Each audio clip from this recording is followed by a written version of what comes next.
Verdade. Imparcialidade. Começa agora o programa A Hora da Verdade. A apresentação: Carlos Frederico Gomes. Olá, amigo assinante, estamos iniciando mais um programa A Hora da Verdade. Hoje, em vez de começar sempre um problema, uma notícia ruim, eu resolvi tentar ver se a gente começa a identificar coisas boas que estão ainda acontecendo no nosso estado e no nosso país. Uma das decisões que eu quero ressaltar aqui, que foi tomada recentemente pelo governador Camilo Santana, que é uma coisa que eu sempre tenho cobrado, tanto aqui no programa A Hora da Verdade na televisão, que você assiste tanto na Multiplay como na NET, e brevemente na Sky. Você também escuta no programa A Hora da Verdade da Rádio Cidade AM 860, de segunda a sexta, de 9 às 10, na sua querida Rádio Cidade AM do Grupo Cidade de Comunicação. E também você lê muito sobre isso no meu blog do cassiodirico.blogspot.com. Eu estou falando, qualquer avaliação que eu faça sobre a violência, eu sempre falo de uma fábrica de vulneráveis, né?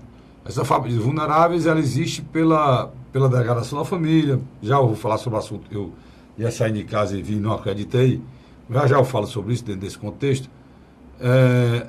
A cooptação da bandidagem, do tráfico das nossas crianças, além da vulnerabilidade mesmo dessas crianças no seio familiar, e o convívio nas ruas, e ensina só o que não presta, como diziam nossos pais, às nossas crianças. Fora a falta de exemplo, né? Do que possa ser uma família para que uma criança possa se seguir.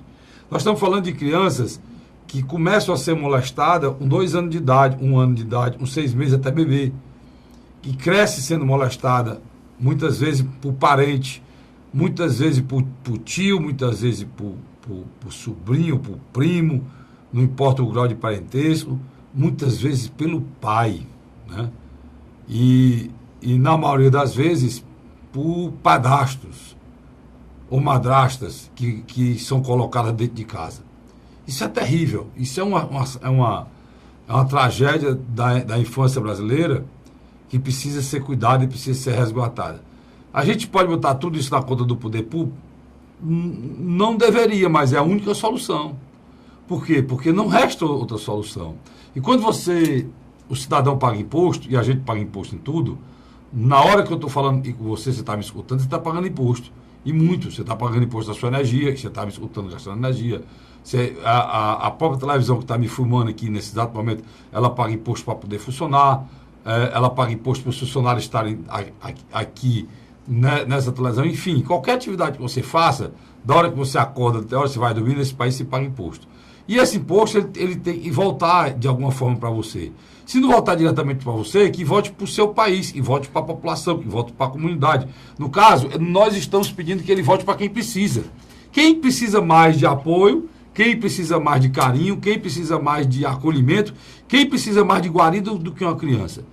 O cidadão, o ser humano, que não se emocionar com o olhar de uma criança sendo massacrada, sendo espiziada, sendo humilhada, sendo usada, esse não é um ser humano, é um animal.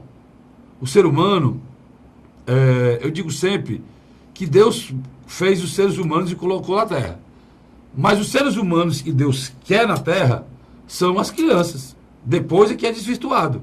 Com a lucidez de uma criança, com a pureza de uma criança, com a capacidade de entendimento, de perdão de uma criança, com o amor de uma criança. E o governador Camilo Santana tomou uma decisão, que eu quero parabenizá-lo, de usar o FECOP prioritariamente para acolher as crianças. Inclusive, vai ser inaugurado agora, hoje, amanhã, no interior do estado, as brinquedotecas, que são praças que estão sendo feitas, aí comandada pela primeira-dama, dona Onélia, e já são mais de 15 e vão continuar.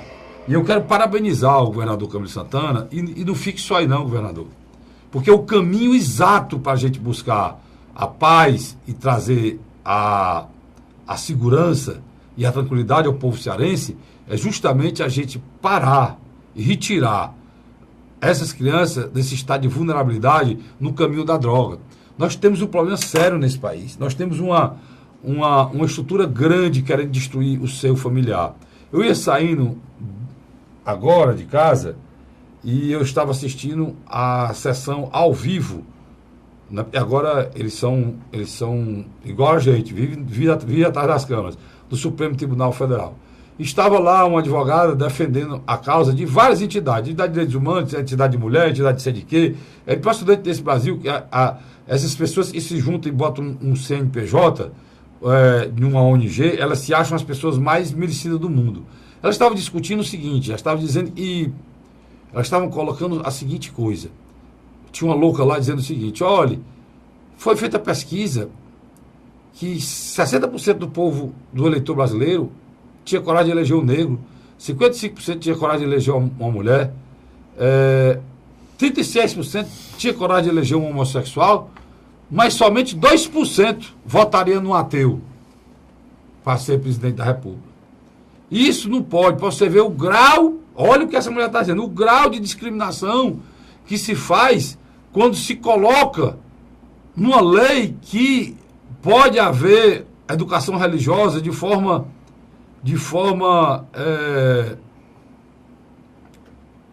espontânea nas escolas. Porque a nova lei coloca, que foi colocado, que não é obrigado, mas pode ter educação religiosa. Toda essa confusão é numa ação direta de inconstitucionalidade, o ADIM, que foi colocada por essas entidades para proibir, para retirar a possibilidade de haver educação religiosa. E eu pergunto, qual é o mal que Deus pode fazer a alguém?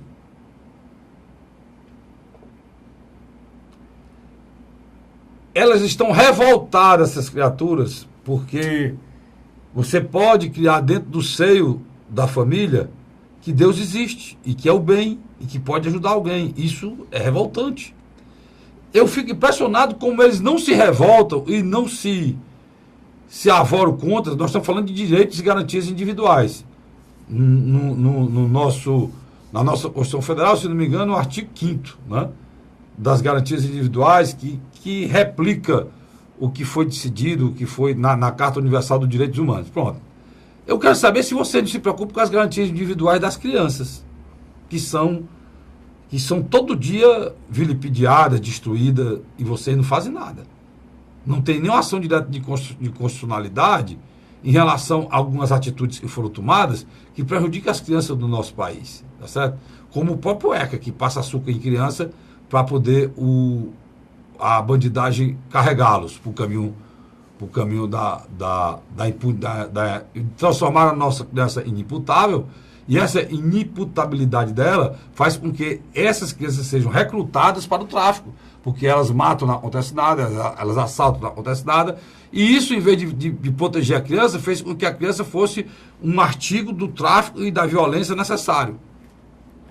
Nada disso é discutido. Eles discutem uma imbecilidade, e está lá o Supremo Tribunal completo para discutir o mal que pode fazer se você falar, a escola fala se quiser, falar sobre religião, ou falar sobre religião com a criança. Mas eu vi uma briga grande no Brasil para passar, esse que é revoltante, a tal de ideologia de gênero.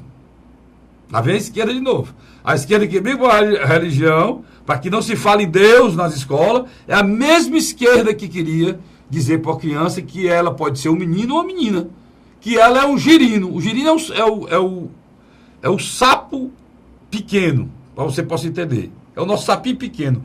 Quando o sapinho nasce, ele não tem sexo, ele não tem perna, ele é um girino, só uma bolinha, como se fosse um grande espermatozoide. Pronto. Aí depois é que nasce as perninhas, as mãozinhas, e depois é que ele, de acordo com a temperatura, que ele vira um sapo ou uma sapa. Para ser bem exato para vocês. Pois querem transformar as nossas crianças, queriam, e algumas cidades conseguiram, transformá-las em girino. Ou seja, meu filho, você pode viver uma mulher, você pode viver um homem, isso faz parte de ser dito para criança de 6 anos na escola. A sua vontade de beijar a mulher, de beijar a meninazinha, ou o meninozinho, ou ficar com o meninozinho, ou o meninozinho, isso despertando sentimentos sexuais em quem não tem, em quem não precisa ser despertado, em que a própria existência dele, na hora do momento certo, ele vai sentir e Deus vai encaminhar ele para o caminho e tiver que encaminhar. Agora, é terrível, o nosso país vive a tragédia e vive, porque o nosso país, ele não sabe viver democraticamente. Ele não sabe. E a revolta das mulheres é porque a maioria queria o que eu estou falando aqui. Quando a democracia, o Estado Democrático de Direito, quem manda é a maioria mesmo, pessoal. A minoria não pode ser alijada do processo, não pode ser humilhada, não pode ser colocada à margem. Não pode perder a cidadania. Não pode perder a cidadania. Aí tudo bem. Mas a maioria quer que os seus filhos tenham qualquer tipo de orientação religiosa. Tá certo? Mesmo porque, senhores, se nós não tivermos essa educação religiosa, daqui um dia nós vamos absorver outras religiões que estão vindo por aí a navio. Por exemplo, a gente que tem umas loucuras que outros países não têm. Eu morei 2 anos na Espanha e lá, Luiz, já chamando Luiz para conversa, lá, Luiz, não existe shopping center na Espanha. Tu acredita nisso? Acredito. Dentro dos Estados Unidos. Eles não vê o shopping center de lá como nós vemos aqui no Brasil. Mas isso é outro fato. Mas eu vou lhe falar, eu estou falando a palavra shopping center. No Brasil, lá na Espanha, existe centro comercial. Lá na Espanha, você não come um hot dog. Você sabe hot dog, né? O Luiz sabe hot dog. Meu filho está aqui, come muito hot dog, sabe demais o que eu estou falando. Lá na Espanha se come um perrito caliente. É o nosso cachorro quente. É um cachorro quente. Que diabo tu está falando, Cacilho? Que eu estou dizendo, Luiz, que nós somos um vagão velho fuleiragem, a expressão é essa, bem nordestina, bem minha do meu estado, da minha cidade. Nós somos um vagão velho fuleiragem, sabe, de uma locomotiva doente que é os Estados Unidos. Olha, eu disse isso hoje no meu programa de rádio. Uma cópia mal feita, né? Se a gente copia e a gente é um vagão de um país que elege Donald Trump para ser presidente, a gente está lascado. A gente está lascado. Eles estão arrependidos. Viu? Não, eles estão arrependidos, mas elegeram aquela criatura para ser presidente. Ele foi eleito, Donald Trump é presidente dos Estados Unidos através do voto. E ele só não faz mais besteira, cara, Frederico, porque o sistema judicial e a Câmara do Senado... Eu não sei se vai funcionar assim não, Luiz. Pelo que ele tem feito lá, já é perigoso ele desencadear um processo de conflito mundial que pode levar o mundo e o país deles a tentar fugir do problema interno. A desgraça, é o que eles fazem sempre. Os Estados Unidos vem fazendo isso durante anos, você é sociólogo, você sabe disso. Quando tem uma crise interna nos Estados Unidos, eles desencadeiam uma guerra para que a imprensa mude o foco. Agora, eu estou querendo dizer é que a gente copia tudo que é porcaria. Tudo que é porcaria. Nós copiamos... essas ONG, elas querem impor um pensamento, eles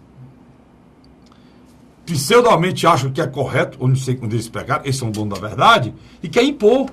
Carlos, deixa eu que a laicidade não quer dizer que as pessoas não possam ter. No momento em que você quer impor que as pessoas... você quer impor quer lutar que todo mundo seja ateu, você está respeitando porque, Luiz, nós temos tradições nossas que é preciso que sejam respeitadas. Somos um país católico. Esse país é um país cristão. Se não for católico, vamos ser mais abrangentes, ele é essencialmente cristão. Não, mas especificamente ele é católico. Mas ele é cristão, Luiz, é porque nós temos muito evangélico, ele é cristão. Eu não estou discordando de você. Não, ele é cristão. Por ser um país cristão, ele tem que ser respeitado com isso, porque essas mesmas ONGs, quando a gente vira a bateria para os muçulmanos, eles lembram que é a vida deles, que é a religião deles, que eles são muçulmanos. Não quer dizer que eles sejam violentos. É verdade. Não quer dizer que eles sejam violentos por serem muçulmanos. Mas eles respeitam a religião lá fora e desrespeitam aqui dentro. Por exemplo, é correto o muçulmano ir para Paris e usar uma burca? Não é correto. Lá em Paris, não se usa... O que é a burca? é como se fosse um ninja. Só aparecem os olhos. Uma mulher coberta. Aquilo ali é correto? Não é correto, Luiz. Por quê? Porque se eu sair da minha terra e fui para outra terra, eu não tenho o direito de impor àquele cidadão um costume que é estranho para a vida dele. Sem dúvida. Mas lá se usa, não diz nada. Agora, uma mulher não pode, se uma mulher sair de biquíni em qualquer país muçulmano na rua, como anda aqui na beira-mar, o mundo se acaba, você sabe que se acaba. Sem dúvida. Ela é presa, olha se não seja morta. Se ela dirigir. Pronto. Várias coisas são proibidas para as mulheres. Onde é que eu estou querendo? Mas isso aí depende da interpretação. Pronto, onde é que eu estou querendo chegar? No Corão, né? Onde é que eu estou querendo chegar? Que as próprias ONGs brasileiras, antes de entrar com a DIN, arrogante, prepotente, de uma insanidade, se você visse, eu ficava revoltado, contra as pessoas acreditarem em Deus, antes disso, elas deveriam o quê? Elas deveriam, no papel de uma organização não governamental, entender o país que elas vivem. Elas se revoltaram porque a pesquisa disse que 3%, somente 3% de brasileiros votariam num candidato a presidente ateu. Mas é um fato. Quem é que vai acreditar que um político que já não faz nada por ninguém, que são quase todos eles, retiradas as raras exceções, pessoas, Luiz, sem um pingo de sensibilidade, sem um pingo de amor, sem um pingo de caridade, por exemplo, porque eu estou falando aqui sobre criança, se eu fosse uma pessoa detentor de um mandato, ou de governador, de prefeito de qualquer cidade, com a minha sensibilidade preocupada com as crianças, o que é que eu faria, Luiz? Eu iria direcionar o meu governo para absorver o máximo possível de crianças que eu pudesse. Isso é o quê? Isso é um pensamento meu que chegou no poder. Como é que o povo brasileiro vai votar num candidato, Luiz, que se diz ateu, que não acredita em Deus, para governar um povo inteiro, que é cristão e acredita em Deus? Aí esse povo não entende isso. E eles, em vez de entender, eles se colocarem dentro do contexto nacional, eles se avogam contra, baseado no princípio da igualdade, da cidadania, sem respeitar o direito da cidadania do outro. Entendeu? Sem dúvida. Então, é essa loucura que o Brasil vive que nos está levando a essa situação que a gente vive hoje. A intolerância, né? É interessante. Você jogar o Estado laico contra as religiões. É isso que eles querem. E o Estado laico, cara... o Estado laico foi colocado no Brasil porque, há um tempo atrás, a igreja, como na Europa, se misturava com o Estado. Um exemplo, Dom Pedro I era chefe de Estado e chefe da Igreja Católica. Pois é, a igreja se misturava com o Estado. Na Europa é assim, né? O rei e os bispos, o rei e o rei era representante de Deus. Pois é, ainda é nos países muçulmanos, né? O rei de Marrocos é o representante de Deus lá no povo marroquino. Então, isso são coisas que eu estou colocando aqui, porque a gente precisa discutir, porque tudo que a gente está vivendo parte dessas incoerências, porque o Brasil é um país cheio de problemas, cheio de adversidade, cheio de dificuldades, em que vive um povo sofredor, sem direito a coisa nenhuma, e as pessoas se acham no direito de colocar uma DIN dessa, Luiz, para ser discutido no Supremo Tribunal Federal. Está lá, já teve até audiência pública, já tem mais de um mês de discussão. Carlos, uma besteira dessa. Você se lembra que houve uma época que nós estudamos o SPB. E o estudo... Saudade. O estudo saudade. O estudo do SPB era interessante porque ele dava uma base da Constituição. Organização Social Política Brasileira. Ela lhe dava uma noção da Constituição. Rapaz, hoje eu acho que ela dá mais do que noção. Eu conheço gente formada, com 2, 3 faculdades, sem saber nada em relação às organizações sociais políticas brasileiras, sem saber nada. Aí eu acho interessante que quando adentrou o governo Sarney e depois Collor, houve uma pressão para que se eliminasse o SPB, porque era uma herança do regime militar. Olha a ignorância. Sem ignorância, sem tamanho. Moral cívica também. Moral cívica também foi retirada. Quantas vezes você, às vezes, está no engarrafamento, você põe no horário do Brasil? O Horário do Brasil é um resquício do programa, ele é um resquício da ditadura, mas que, se você ouvir, muita informação, lhe informa tudo que está acontecendo no seu país. Tudo está acontecendo. As pessoas não escutam. Mas se você quer saber o que está, por exemplo, muitas vezes a Hora do Brasil se ele escutasse, estão fazendo leis que vão atingi-lo diretamente. Sem dúvida. Para o mal, mas ele não sabe, né? Sem dúvida. Você tocou em OSPB, eu me lembrei de moral cívica, que onde a gente era menor, no segundo grau era o OSPB. E no ensino fundamental era moral cívica, civismo. O que era moral cívica? Você aprendia os hinos do Brasil, você aprendia os hinos mais importantes que foram feitos por grandes homens, poetas desse país. Você aprendia os símbolos da pátria, né? Você aprendia atitudes do homem de bem, era colocado de uma forma muito didática, sem agredir ninguém. E isso fez mal a quem, meu irmão? Por que estou puxando para tua sardinha, por que é que o Luiz aqui defende o Bolsonaro hoje? O Bolsonaro aí tá com quantos, Luiz? O Luiz só fala do Bolsonaro. O Bolsonaro é entre 17% a 22%. Por quê? Porque foram fundo demais para quebrar, para destruir uma formação moral que era do pai e do avô e do bisavô. Que saudade de homens que tinham essa formação. Eu estou falando de Teotônio Vilela, eu estou falando de Ulisses Guimarães, eu estou falando de Tancredo Neves, sabe? Eu estou falando de Paz de Andrade, eu estou falando de Mauro Benevides, eu estou falando de homens que tiveram essa formação ética e moral que não existe mais, cara. Estudaram no liceu. Homens que estudaram no liceu, né? Aqui eu não posso, meu pai é uma figura pública, mas coloco aqui que estudou no liceu, né? Numa escola pública, e eu posso reputar como o homem mais honesto, sem sombra de dúvida. Estou falando é meu pai, eu conheço, e a história dele prova isso, pelo que ele tinha na vida, o que ele terminou. O homem mais honesto que passou para a Assembleia Legislativa do Estado do Ceará.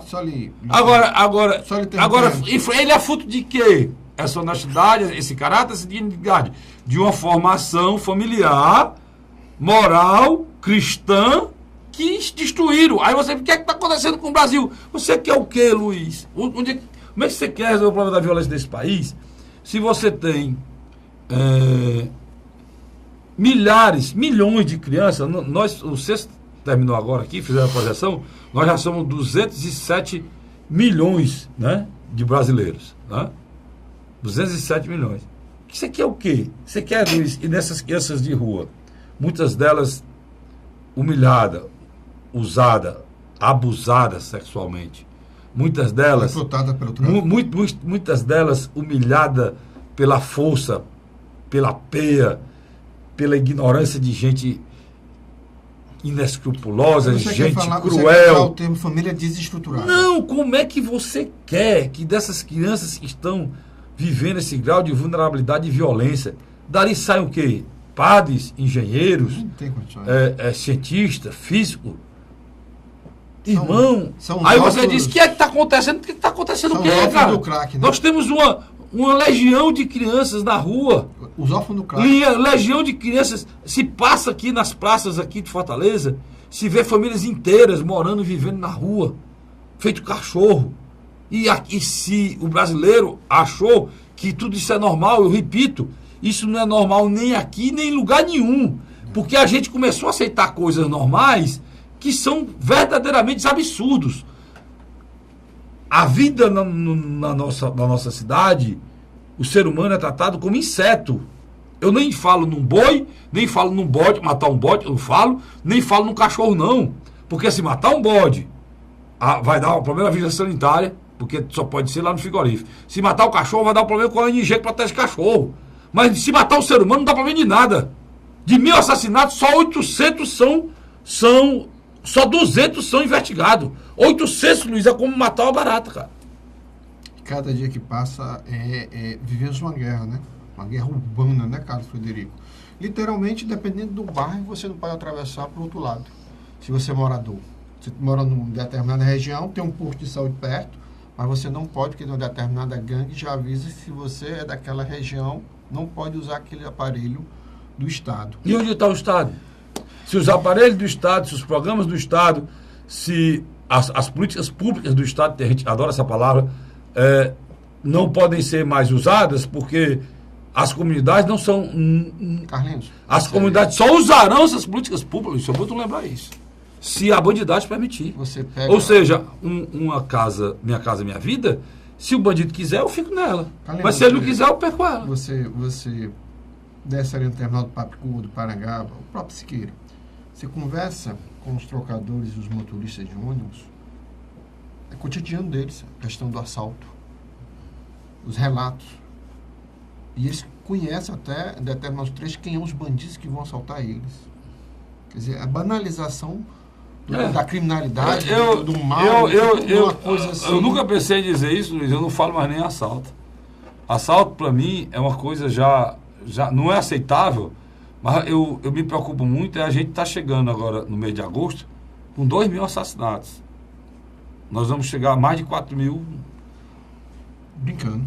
No final do ano, infelizmente, de uma forma muito, muito difícil. E apesar da Secretaria de Segurança Pública do Estado do Ceará, está trabalhando a todo vapor. Eu não falo nem Secretaria de Segurança, não. Apesar de a gente ter um governador que amanhece e anoitece só preocupado com segurança, que gasta o que é para gastar, que mesma coisa, é uma pessoa muito lúcida, e uma pessoa que fez, olha, desde que esse homem assumiu, não parou de entrar policial civil, não parou de entrar policial militar, ele comprou 350 viaturas agora, já vai alugar 600, e com tudo isso que ele faz, nós vivemos essa tragédia. Você imagine se ele não fizesse. Você imagine, eu estou pensando aqui, se a gente tivesse... Só lhe interromper aqui. Se a gente tivesse na situação financeira do Rio de Janeiro, como é que ele está aí? Pronto, agora você acabou me respondendo. Se nós tivéssemos hoje uma situação como Rio de Janeiro e Rio Grande do Sul. Pois é. Se a gente tivesse no estado de penúria financeira desses 2 estados ricos, olha, cara, quem conhece o Rio como eu conheço, quem conhece o Rio Grande do Sul como eu conheço, e você dizer que esses estados são quebrados, é preciso ser muito vagabundo, é preciso ser muito malandro, é preciso ser um péssimo administrador e muito ladrão para quebrar estados ricos como aqui. Eu vou para um rápido intervalo, não saia não, a gente volta já já. A Hora da Verdade.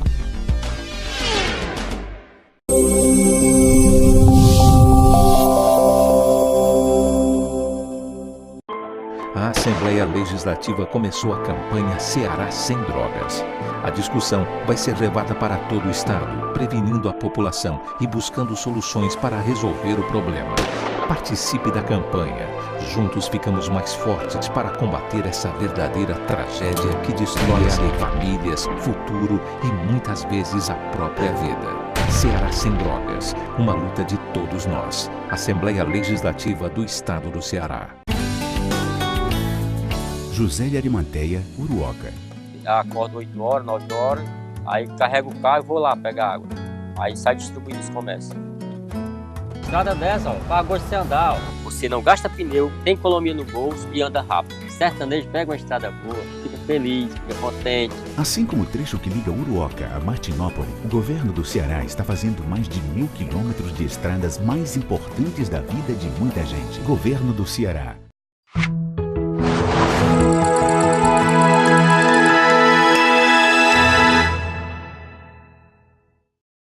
A Hora da Verdade. Estamos de volta agora com o segundo bloco do nosso programa A Hora da Verdade. E eu estou lembrando aqui, o Luiz me lembrou aqui no off, aqui no intervalo, que o Lula esteve no Ceará, né, Luiz? Teve. E o Luiz gosta muito dele, acompanhou ele desde a hora que ele chegou aqui em Fortaleza até o Juazeiro, foi? E o Luiz correndo a pé do lado do carro dele. Eu soube, Luiz, tem foto sua em todo canto, suado, mas tampa de chaleira. E com blusa vermelha, né? Uma blusa vermelha correndo atrás do Lula. A passagem do Lula pelo Nordeste como um todo é muito cheia de altos e baixos, né? E principalmente nesse lugar de serra, né? É uma rua alta até baixo. E sem falar que eu acredito que a passagem mais emblemática, indiscutivelmente, foi em Alagoas, né? Relembre, por favor. Em Alagoas, ele tanto recebeu o Renan Filho como o Renan Pai. O PMDB do Michel não serve, do Renan presta para ele. Aí que é o X da questão. Legal, Quer dizer, isso aí, na minha avaliação... Aí deixa eu lhe perguntar, na sua avaliação, quem é melhor, o Michel ou o Renan? Quando Eu pensava que ele ia olhar para mim e dizer assim... Cássio, que faça a pergunta mais fácil. Quem é o pior? Na minha avaliação, o Renan é pior do que o Michel. Pronto, tá começando o pior. Quem é o pior dos dois? Aí tá certo. O Renan ou o Michel? Tá certo. Acho o Renan. Olha, Carlos, existe um partido pior que o PMDB no Brasil hoje? Existe. Partido dos Trabalhadores. Quem é o pior? Porque o PMDB, cara, Frederico... Quem é o menos ruim dos dois? O PT ou o PMDB? O PMDB é um modelo político brasileiro puro. Não faço isso, não. Em que sentido? Mesmo ele não tendo o executivo, ele que dava as coordenadas das políticas. Luiz, me fale ideologicamente. Nos últimos anos... Deixa eu lhe falar uma coisa, me defina, você é sociólogo, eu vou lhe explorar você sociologicamente. Me defina o PMDB ideologicamente. É um partido do poder. Ele não é um partido, por exemplo... Sim, é um partido pelo poder, pela manutenção do poder. Sem ideologia nenhuma. Sem ideologia nenhuma. É o poder pelo poder. É igual um rapaz... Ei, meu querido deputado, dá um abraço aqui, deputado. Deputado, olha aqui para lente da verdade, como dizia meu amigo, companheiro, trabalhou aqui. Deu um branco em mim agora, mas eu não lembro o nome dele. Ele dizia, vamos olhar para a lente da verdade. Aqui, vamos olhar para a lente da verdade. Deputado André Figueiredo, o senhor disse que o Ciro é a melhor opção de esquerda do Brasil. Onde é que o Ciro é de esquerda? Rapaz, ele é obrigado a ouvir cada coisa. Onde é que o Ciro é de esquerda, o deputado André Figueiredo? Pelo amor de Deus, deputado. Onde é que o Ciro é de esquerda? Ciro é de centro, mano. É de centro, deputado. Onde é que como é que o senhor pode botar um... Começa mentindo, macho. Aí tá aí, pelo amor de Deus, Luiz. Aqui é uma situação surreal. Colocar o Ciro como de esquerda, mano. Olha, a esquerda brasileira, deputado André Figueiredo. Nem o senhor o senhor não tem nada a ver com esquerda. O Ciro, o senhor tem que ser empresário do ramo não é aquele negócio hospitalar. O senhor não é só esquerda. Esquerda é o trabalhador rural, esquerda é o trabalhador da fábrica. O senhor não é de esquerda. Esquerda, aqui no Brasil tem as coisas malucas. Esquerda é o cara que é a favor do aborto, é de esquerda. Esquerda é o cara que LS, como é que é? Dizer que LGTB. Não é só não, tem mais nome. Antes era LSGTB. Mas agora são várias siglas. É o pessoal da diversidade sexual, porque colocaram que isso é esquerda no Brasil. Por exemplo, a não ser que a esquerda seja o que ela é. O que é a esquerda? Primeiro, você tem que ter o caráter do proletário, né? Do proletariado, ou seja, do operário. Contra quem? Contra o capital, né? Existe isso aí, meu irmão. No PDT tem esse povo aí que combate o capital. Esse pessoal tá no PSTU, não é não, já? Por aí mesmo. Esse pessoal tá no PSTU, esse pessoal pode até estar no PSOL, né? Mas no PDT, cara, Ciro Gomes, pelo amor de Deus, é de centro. Você é razoável, centro-esquerda, né? Entendendo a esquerda como ela deve ser. A enfrentamento do capital, enfrentamento do mercado. Eu não aguento mais ouvir essa palavra mercado, Luiz. Porque é o seguinte, olha, a Globo é o seguinte. Vamos saber o que é que o mercado acha. Não sei o quê. Como é que está a avaliação do mercado? Não, papai, e o ser humano? O ser humano foi eu estou para ser chamado de mercado. Eu sou o mercado.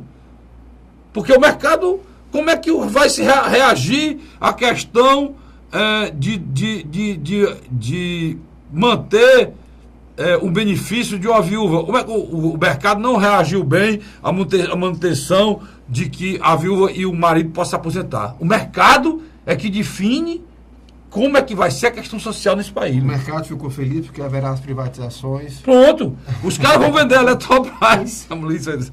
Rapaz, os caras vão vender a Eletrobras. Aí saiu o grau de satisfação do mercado. Chamou de feliz. O presidente vendendo patrimônio brasileiro. Até a Casa da Moeda. Destruindo até o lugar onde faz o nosso dinheiro. E o mercado reagiu bem. Rapaz, pelo amor de Deus. É uma piada de mau gosto. Não, é terrível, cara. Isso a Globo amanhece o dia, anoitece dizendo a mesma coisa. Contra o Temer, mas o mercado... Fica Meirelles. Fica Meirelles. Não é Meirelles. É Rico Meirelles. O Rico Meirelles. A Bandeirantes, a mesma ladainha, cara.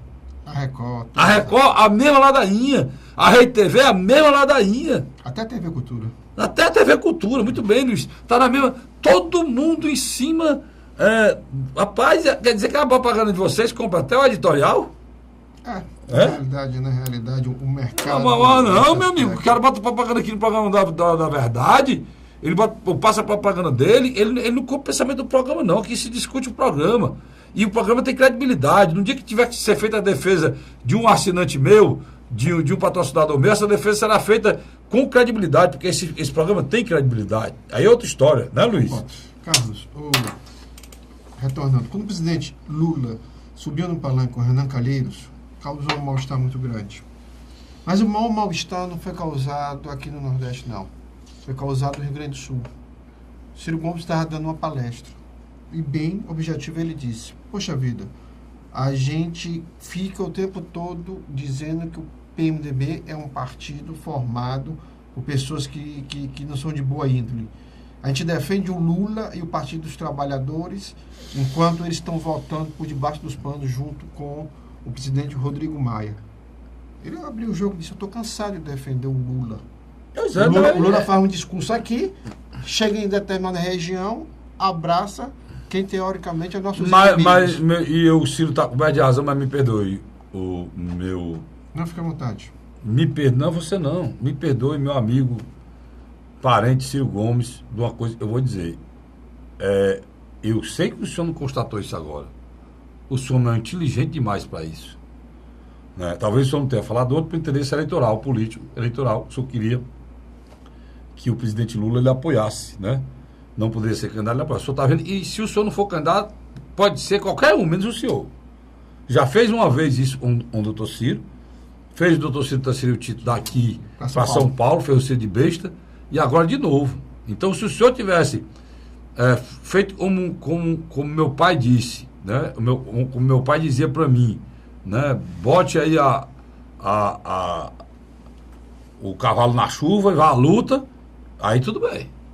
Mas esse negócio de você ficar nem carne nem peixe em cima do muro, esperando a definição para não se queimar, tá aí. Agora o Ciro vem dizer isso aí, eu sei que é a verdade que ele está falando. Mas por quê? Porque a senhora que o Michel é presidente da República, que o Lula colocou o Michel 2 vezes para ser vice da Dilma, cara. Qual a novidade disso? Então o PMDB, ele foi cooptado, mantido em cima dessa esculhambação. O Cunha, quem inventou o Cunha, Luiz? Quem foi que inventou o Cunha? Lula. O Lula, cara. Inventou o Sérgio Cabral. Lula. Então a gente fica, esse PMDB podre que tá aí, foi todo potencializado pelo Lula, cara. Sarney que o diga, né? Então aí fica esse lereado e o Ciro vai descobrir agora, isso aí é pólvora. Que coisa é essa, cara? Ele tá perfeito no que ele tá dizendo. Só que ele era para ter tomado essa decisão desse enfrentamento. Você fala que há um tempo atrás. O time foi atrasado. Tá errado. O time foi atrasado. O presidenciável Ciro Gomes, ele tem mantido boas relações com o Partido Socialista Brasileiro. Eles estão se reaproximando. Luiz, deixa eu te perguntar uma coisa, isso que eu me esqueça. Só uma coisa que eu queria a tua opinião. Desde de manhã, rapaz, liguei até pra ti, mas tu tá ficando rico, não tem mais telefone dos amigos, dos pobres. Só pra nós dois aqui, o pessoal não escuta não. Mas tá lavando os pratos. Pois é, tá certo. Desculpe, não dá pra ter telefone, mas tem um viva voz, cara. Quando tiver lavando o prato. A mulher, talvez se não lavar. Pare lá que é uma mulher. Lá em casa do mesmo jeito. Olha, deixa eu dizer uma coisa pra você aqui. Eu já pensei numa coisa. Eu vi o Lula aqui gritando, esculhambou no Temer, né? Esculhambou o Temer no Ceará, não foi? Exatamente. Ele tem... Foi. Você vai falar sobre isso já já. Mas te perguntar uma coisa, não tem nenhum acordo do Lula com o Temer, não? Sim. Por quê, cara? Porque o que é que eu estou vendo? O Lula estava destruído. De uma para outra, o Lula virou a Fênix. Aquele passo da mitologia que renasce da cinza. Pois é o Lula. O Lula está renascendo das cinzas com a ruindade, com um governo medíocre, um discurso nefasto contra o povo, feito pelo... E as ações contra o povo. Olha, você dizer que vai aposentar um cara com 45 anos, você mexer em tudo que é coisa dos pobres, retirar a Bolsa Família, prejudicar a vida pessoal do cidadão. Qual é a... Cortar as bolsas de estudo. Pois é, qual é, Luiz, o troféu, além de melhorar o Lula? Eu tô achando que tá combinado isso aí. Não tá não combinado não isso aí. Sim, com certeza. Com certeza. Porque as pessoas acham que isso não pode acontecer. Acontece. Há um interesse comum, tanto do Lula como do Michel Temer, de frear o Lava Jato. O Lava Jato. Trabalho conjunto. E o Ministério Público, as instituições. Tanto que o Michel Temer... Então, por isso que eu gosto do Luiz. Já existe uma coisa principal, que é a liberdade deles está em jogo, tanto de um como o outro. E uma maneira de que isso aconteça é o Lula presidente, né? Sem dúvida. Sem dúvida. Para o Michel ficar solto. Como também essa briga de faz de conta do PSDB interna, que se tornou uma briga de faz de conta. Que hoje é o principal, também o principal inimigo do Michel hoje. Porque eles querem ser presidente e o PMDB não existe. O Michel não tem candidato, nem ele pode ser. Deixa eu lhe dar um exemplo aqui.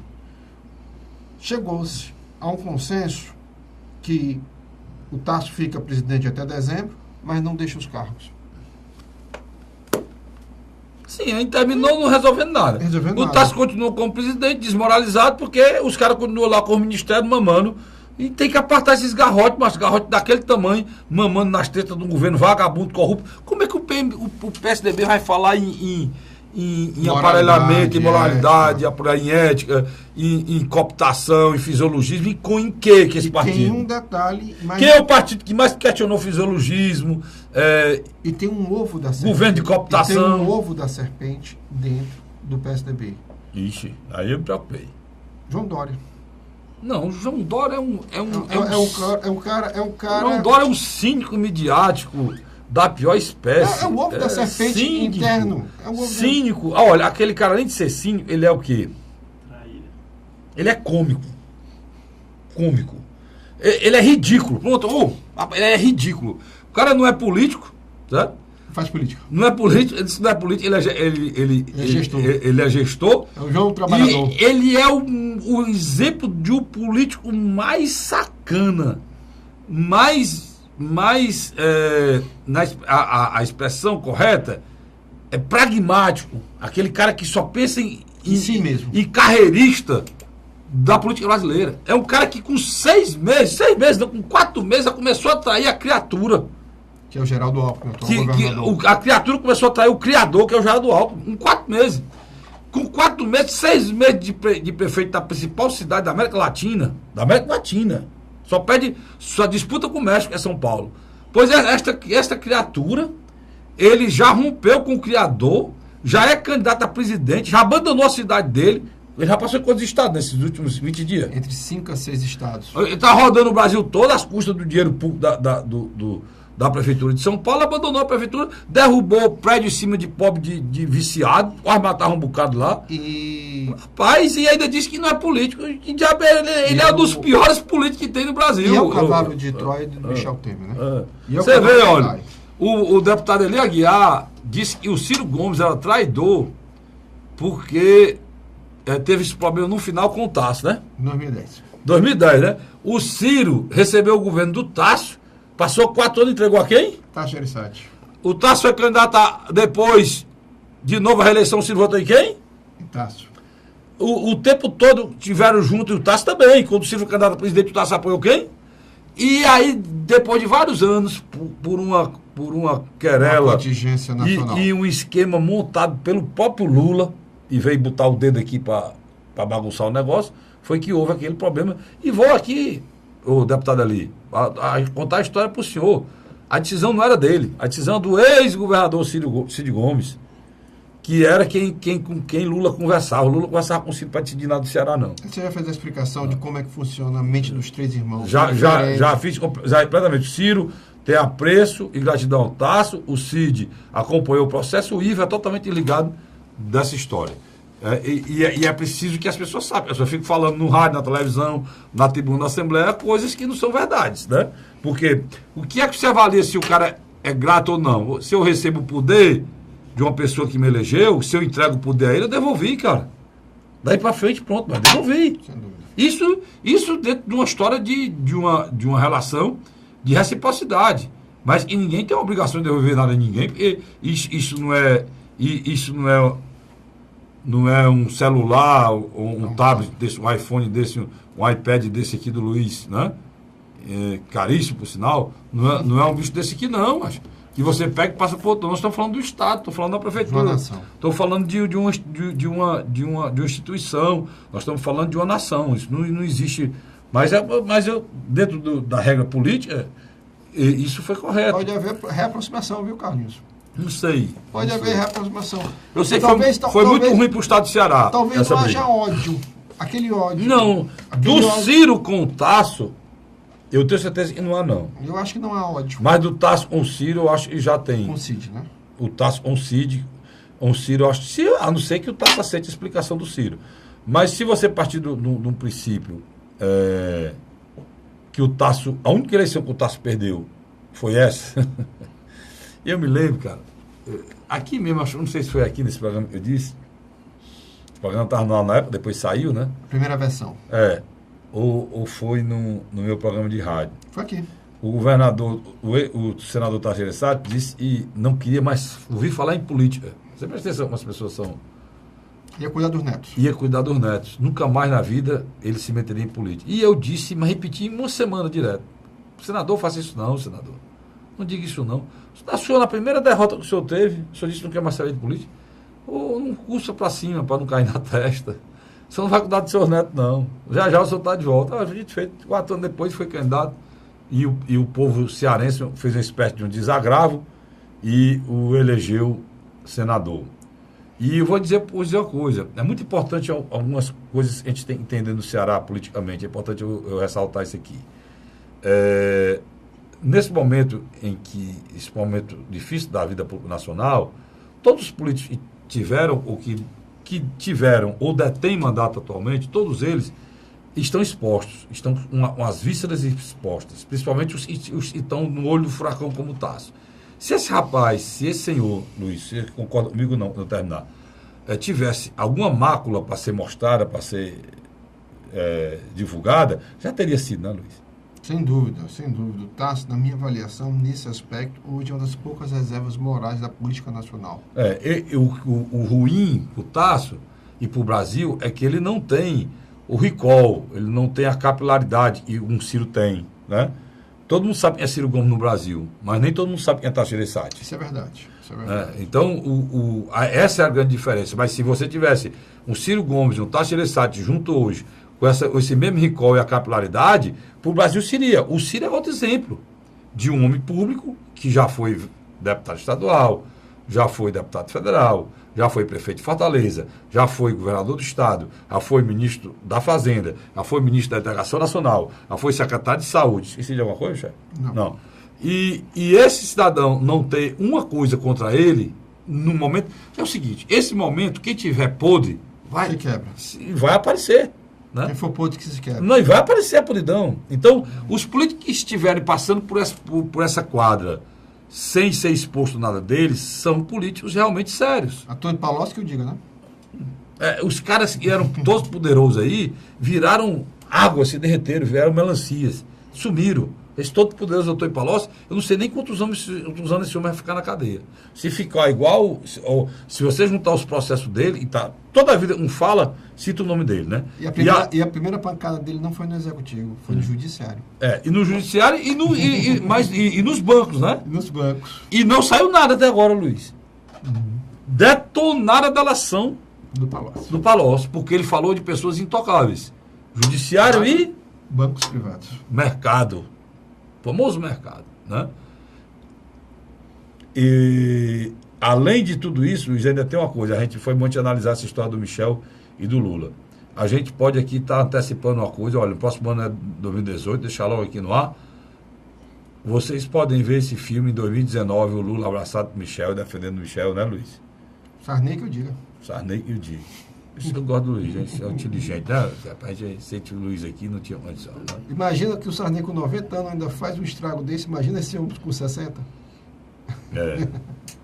90 anos, Luiz, é doido. Vai ficar para cimente. Vamos para um rápido intervalo, a gente volta já já. A Hora da Verdade.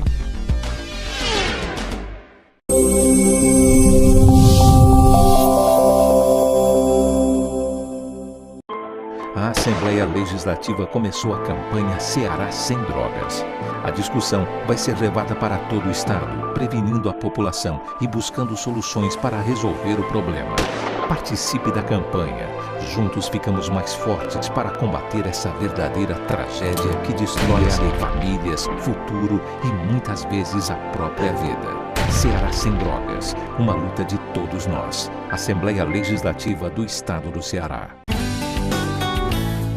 José de Arimateia, Uruoca. Acordo 8 horas, 9 horas, aí carrego o carro e vou lá pegar água. Aí sai distribuindo os comércios. Estrada dessa, ó, para gosto de você andar, ó. Você não gasta pneu, tem economia no bolso e anda rápido. Sertanejo pega uma estrada boa, fica feliz, fica contente. Assim como o trecho que liga Uruoca a Martinópole, o governo do Ceará está fazendo mais de 1.000 quilômetros de estradas mais importantes da vida de muita gente. Governo do Ceará.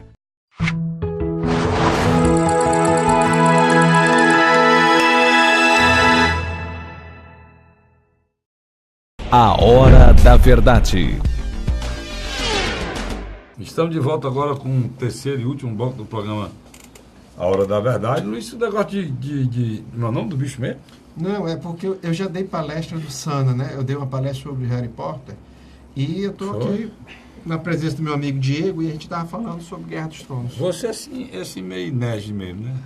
Tem um lado meu, né? Vixe, rapaz, isso é perigoso. Mas vamos lá. Eu digo uma coisa, você está falando de que mesmo? Do game? Da Games of Thrones. O pessoal gosta desse negócio aí.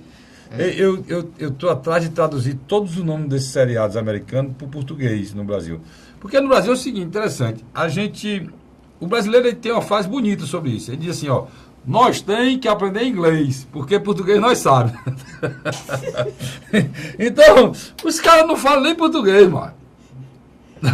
Os caras não falam nem português. Eu estava assistindo um dia desse, já que tu tocou no assunto, eu estava assistindo um dia desse um programa, mas é de lascar, sobre TI, né? Tecnologia. A grande indústria do mundo hoje é a tecnologia. E sem chaminé. não, e a mulher falou 15 minutos, eu não entendi coisa nenhuma, cara. Não entendi nada. Ela falou na empresa, aí dizia o nome da empresa em inglês. Aí dizia, mas essa empresa ela tem que ter o segmento de... Aí dizia 7 palavras em inglês. Eu somei na frase dela, na oração, acho que ela não sabe nem que é uma oração, na oração dela, né? Não é oração para rezar não, a oração que ele divide, vai analisar, né, subjetivamente e tal. O programa devia ter tido onde é que está o sujeito, o predicado. Pois é, na oração dela só tinha os artigos. Só tinha os artigos. E mais nada, o resto era tudo em inglês. Isso é um país esculhambado, Luiz. Sem dúvida. Isso aí eu concordo com você. Cara, por que você não traduz as séries? Né? Essa daí que tu estava falando um dia aqui, que é muito boa. Não só você, muita gente fala que é muito boa. Que passa a saga da Idade Média, né? Com um pouco de seria não, é uma saga, seria é uma saga Jogos do Trono. Jogos do Trono. Então, porque na realidade o poder, né, é um verdadeiro jogo, né? É a saga pelo poder. Então, é um verdadeiro jogo. Então, por que você não traduz aquele do House of Cards, né? Que é o Castelo de Cartas. Casa de Cartas. Que é o Casa de Cartas, que nós estamos falando da Casa Branca, do poder, lá nos Estados Unidos e tal. Então, é necessário que a gente possa valorizar. Por exemplo, as pessoas pensam, viu, Vicente? O Vicente está aí olhando para mim e é importante discutir isso aqui. Ninguém discute isso. Ô, Luiz, sabe que tu chegar lá na França? A França é colada com a Espanha, né? Colado com a Itália, de frente para a Inglaterra, né? Ali no Mar Cantábrico, né? Pronto. No coração da Europa, da velha Europa. Se você chegar lá falando inglês, as pessoas vão ficar muito satisfeitas comigo? O francês natural, ele não responde. Pronto. Por quê? Ele não aceita o inglês como língua. E inglês é língua universal, cara. Você imagina você chegar lá você querer empurrar o inglês dentro da língua francesa, porque aqui tudo é normal. Aqui nós temos que aceitar a imposição do mercado e das mídias. Pode. Se eu e você chegarmos em Buenos Aires, se a gente não falar espanhol, o garçom não atende direito. Pronto. Mas a primeira vez que eu fui na Espanha, em 92, faz tempo isso aí. Não sei nem quantos anos faz, 28, 26 anos, né? Nas Olimpíadas, né? Não fui para as Olimpíadas, não. Quem sou eu, Luiz? Estou dizendo no período das Olimpíadas. Eu fui para lá porque tinha uma passagem barata e eu só andei de jumento para chegar lá. Mas aí, então o que acontece? Quando eu cheguei lá, cara, dentro do local que eu estava, eu pedi um café com leite. Eles falaram, um café com leite aí? A homem não entende. Eu pedi 10 vezes, não entendi. E eu disse, rapaz, aí eu vi o cara chegar, um café com leite. E ele dava. Um café com leite. Não entendi. E chegou mais 2, um café com leite. E ele dava. E o café com leite? Não saía. Aí eu prestei atenção como é que ele disse café com leite. Aí disse, um café com leite. Aí eu cheguei feito a bestada e disse, ei, um café com leite. Aí ele me deu café com leite. Quer dizer, Isso é o quê? Isso é um povo, cara, que se... O Franco, ele não permitiu na época que quando o Franco reunificou a Espanha, uma das coisas é que a língua espanhola fosse respeitada. Eu não quero isso aqui pra gente não, cara. O brasileiro, ele é acolhedor, ele recebe todo mundo com muito carinho. Mas não pode você ficar diante de uma televisão vendo um programa daquele de 1 hora, só sobre TI, Luiz.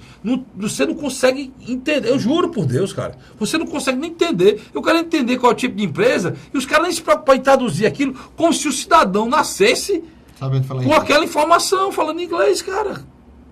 É o grande problema de uma nova geração que está chegando aí ao mercado, que literalmente ela nem sabe falar nem português e muito menos nem inglês. Porque a nossa linguagem hoje, essa do WhatsApp, essa linguagem virtual, é um dialeto novo que tem que ser no Brasil, absorvido. No Brasil nós botamos Zap, né? Por exemplo, o WhatsApp virou Zap, né? Zap, houve uma tentativa. Carlos, voltando aqui ao nosso debate. O que me chamou a atenção foi que na passagem de Lula pelo Nordeste, numa entrevista a uma televisão... Local? Não foi do Ceará, não. No Nordeste, ele atacou Jair Bolsonaro. Pela primeira vez, inverteu os papéis. Por quê? Ele outrora era Jair Bolsonaro... Deixa eu falar uma palavra sua. Na sua avaliação, por quê? Bem objetivo. Na região Norte e Sul, o Bolsonaro já ultrapassa Lula. É natural.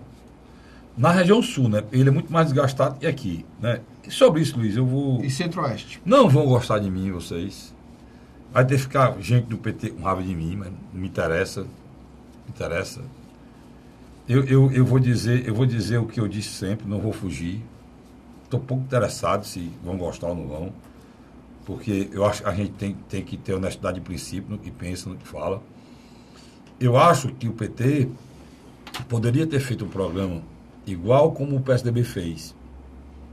O PSDB fez um programa assumindo os erros, poucos erros, né? Mas assumiu. Mas poucos erros. Deveria ter, a primeira coisa que o PSDB deveria ter feito é retirar da direção do partido o senhor chamado Aécio Neves. O Aécio Neves é a maior decepção política do Brasil nos últimos 100 anos. E Marcos Perillo também. Não, mas Aécio Neves, eu posso dizer, o Aécio Neves é corrupto, eu posso dizer isso aqui. Você vai provar, estou entendendo. Porque o que eu vou dizer, eu vou provar com as cenas que foram colocadas. Né? Eu já não posso dizer, outras pessoas estão sendo anunciadas, por exemplo, um grande corrupto nacional, exemplo de corrupto nacional, o Romero Jucá. Eu posso ser processado de chamar o Romero Jucá. Todo mundo sabe, mas eu não tenho prova material que me permita fazer essa acusação aqui e despreocupado. Eu faço porque eu tenho que ter coragem para falar o óbvio. Né? Agora, em relação ao Aécio, não, Aécio é um fato, cara. E o PSDB não teve a coragem de retirar da direção nacional. Errado. Mas o senhor Tasso Gereissati, que é a reserva moral que ainda existe lá, teve a coragem de fazer aquele programa, que está sendo criticado, está sendo malhado, está sendo espinziado pelos colegas porque fez aquele programa. Mas que teve uma boa aceitação. Teve uma boa aceitação. O PT era para ter feito isso quando iniciou o processo.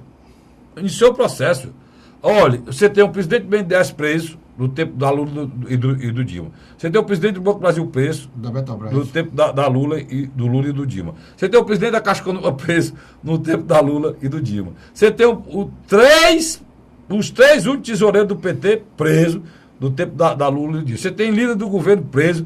Você tem ministro preso. Você quer o quê, cara? Você quer dizer que um governo desse é sério? Senador. Você quer dizer que um governo desse é capaz? Você quer nos colocar que um homem que montou uma estrutura de corrupta dessa pode colocar o seu nome à disposição do povo?